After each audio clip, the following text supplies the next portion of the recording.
No more Spider-Man movies anymore. Really? A movie's success does not necessarily guarantee a sequel, and despite Marvel's fair share of blockbusters, that's a sad truth that holds true even for a superhero franchise. It looks like recent box office hit Spider-Man Far From Home will not have any sequels. At least, not in the Marvel universe, that is. So what went wrong? Well, it seems that, like most things in life, it all comes down to money. Sony has controlled the rights to the teenage web-slinging superhero for the past 20 years. But in 2015, Disney, Marvel and Sony announced an agreement to share the Spider-Man film rights. This resulted in 5 movies starring Tom Holland, including Captain America Civil War, Spider-Man Homecoming, Avengers Infinity War, Avengers Endgame, and Spider-Man Far From Home. Well, the thing is, the last 2 films were box office blockbusters, with Marvel being the main producer and receiving a larger percentage of the profits. But Disney isn't interested in continuing the current terms anymore. They asked that future Spider-Man films should be 50-50 co-financed. Sony didn't want to share its biggest franchise, so they turned that offer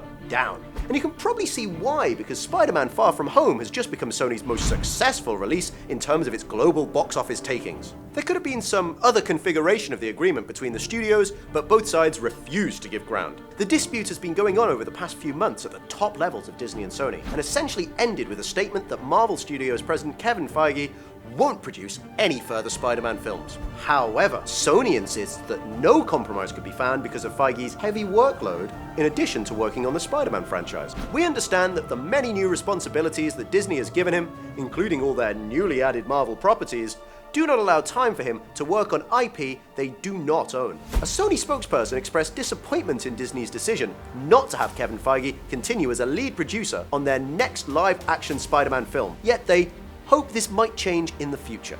Kevin is terrific, and we're grateful for his help and guidance and appreciate the path he has helped put us on, which we will continue. So, what does that mean for us, guys? It means that without Feige at the helm of future Spider-Man films, Tom Holland's Spider-Man will probably be removed from the Marvel Cinematic Universe. I don't want to go. I don't want to go, sir. Please.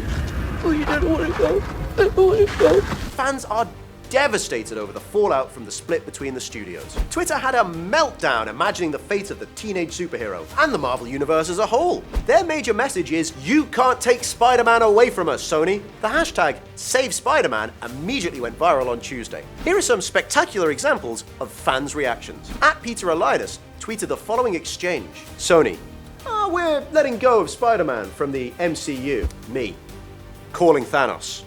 Twitter user El Capitan Mexico added, "Took a nap, woke up, and Spider-Man isn't in the MCU anymore." Even Tom Holland's co-stars are begging Sony, with Jeremy Renner posting to Instagram, "Hey @Sony Pictures, we want Spider-Man back to @TheRealStanLee and @Marvel, please. Thank you."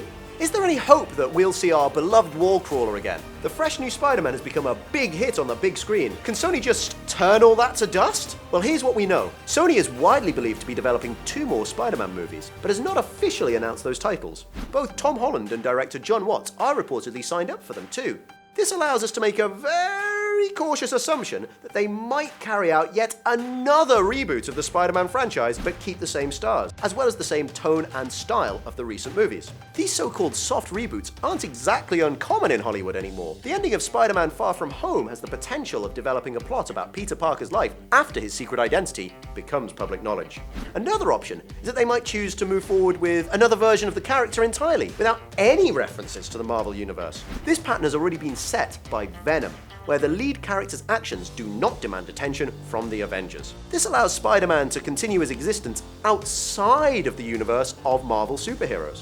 In case this option is chosen, sooner or later, Sony might end up contradicting the events that built up to the MCU's next big global projects. This has already happened with Marvel Television, where the cliffhanger ending of Avengers Infinity War and the 5-year time jump in Avengers Endgame became an insurmountable obstacle for Agents of S.H.I.E.L.D. But we hope that none of these options will be needed at all. As a person familiar with the negotiations between Disney and Sony, who wasn't authorized to give their name publicly, told USA Today, this doesn't necessarily mean that Spider-Man won't be part of the MCU going forward. This story is just about producer credit. So let's cross our fingers, and time will tell. Thanks for watching, stay awesome, and be sure to subscribe to keep up with this developing story.